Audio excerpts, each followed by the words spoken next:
ពួនរឿងនេះមានមិនសំដែងដោយភាពយន្តនាំប្រែកលើស្មានណាខ្លះដឹកតែធ្ងន់ជីវិតនេះគ្មានណាដឹងមិនល្អស៊ីតែវាល្អគុណមើលដូចត្រឹមត្រូវស្គាល់ត្រូវវាលបលងប្រំណាយស្ដាយជួយបង្កាត់ចំនួនវិជាជន់ចង់បានយុទ្ធទៅប្រតិទលើពួនយើងក្រគេពេលជ្រា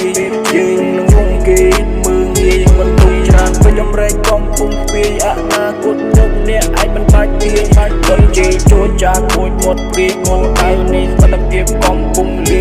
ទៅបច្ចុប្បន្នមិនអន់ដូចពីនេះម្នាក់ឯងខ្ញុំខ្លាចទៅត្រូវខ្លាចខ្សាយពីខ្ញុំមិនចោះចាញ់ទេខ្ញុំមិនរៀថយទេ far away ខំឲ្យឈ្នះគេខ្ញុំមិនចោះចាញ់ទេខ្ញុំមិនរៀថយទេ far away ខំប្រឹងឲ្យឈ្នះគេជីវិតមិនថិនលើការនិពន្ធរឿងនេះមានមិនសំដែងដោយភាពយន្តនាំរែកលើស្មានណាខ្លះដឹងតែធ្ងន់ជីវិតនេះគ្មានណាដឹងមុនមិនល្អស៊ីតែវាល្អគុណមើលដូចត្រឹមត្រូវស្គាល់ជ្រៅវាលោភលន់ប្រំដាច់សាជួយបង្កាត់ចំនួនវិជាជន់ចង់បានយុទ្ធទៅបន្តិចលើពួន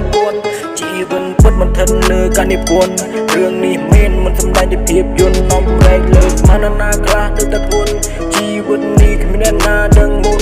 មិនល្អស៊ីតែវាល្អគុណមើលដូចត្រឹមត្រូវស្គាល់ជ្រៅវាលោភលន់ប្រំដាច់សាជួយបង្កាត់ចំនួនវិជាជន់ចង់បានយុទ្ធទៅបន្តិចលើពួន